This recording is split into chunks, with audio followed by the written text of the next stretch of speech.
намазды байып кетейін деп оқуа, садақаны баладан құтылайын деп бербе, зекетті субханалла бір кедей екен деп беріп қойайын деп бербе.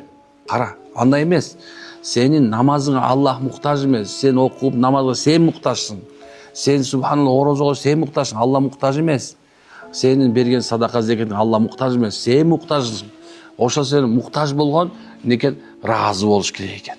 Сен мұқтажсың, мұқтажбыз, бәрі мұқтаж Аллаға. Демек мінекен Аллах қабыл қылар бекен. Олия алымдар ушундай бір түшүндүрмө беришет. Дейді, силер садақа беріп қойғаныңарға ушундай бір даңдаңдап өзүңөрдү көтөрүп басып кетпегиле. Сен Аллах алдырып қойғанда шүгүр айт дейді.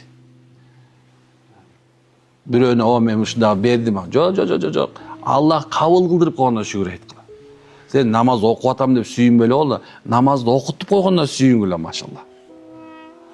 Аллаху акбар. Сен зикир қылғаныңа сүйінбе, алысың. Ошол кичинекей кылган зикириң менен 5-ти одна комнатада квартира алып алганда жүрбө. Алла таала ошо зикир кылдырып қойғанда шүгүр айтыш керек. Кээ бир адамдар айтат го, мен зикир кылам дейт. Бирок эмнедир зикирди мындай даамын сезбей атам дейт. Десе алымдар айтат, ооба дейт. Сен даамын сездирбей эле, ошол куру болсо дагы, ошол мындай чыгып аткан желге Субханалла дегенге ошоға разы бол дейді. Шуны қылдырып қойғанда шүгір айт дейді. Бұны қылдырбай өсім жат элек.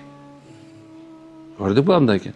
Демек, жүрегі соқырлық, жүрегі қаралық, бұл өте чоң бір оору. Ертең күні ушундай чоң жакшылыктарды көрбей қалыш, бир жаманчылык бар. Адамдар намаз окуп атып деле, кээ бир убакыттарда Алла Тааланын жакшылыгын көрбей калабыз. Чын айтам, біз мындай намаз оқығандар, біз намаз оқыбагандарға караганда кайдыгерпиз деп эсептейм мен. Біз мындай намаз оқып атып делечи, мындай кээ бир нерсенин бардығына көңүл бурбайбыз да. Мынеке маанавиятта эмне болуп атат, биякчакта эмне периштелердин чүгүп аткандагысына, биякта жиндердин жүргөндөгүнө, асман ааламда кандай өкүм жүрүп атканына көңүл бурбайбыз да. Главное, намаз дарат алып эле, короче, братан болот а, нормально кепте намаз окуп, бей братан деген монча алып калганда тиечи так 500 сом, 200 сом, 500 сом биздики бар. Мындай, ушундай да мындай. Биз туманна жүрөбүз да. Жок андай болчу. Билгиле, субханалла, намаз окуп атсаң дагы шайтан сени калтырып койгон жок. Ошол жүрөгүңдү карартып, сени сокур кылганга аракет кылган үстүндө иштеп атат. Мына ушундай экен.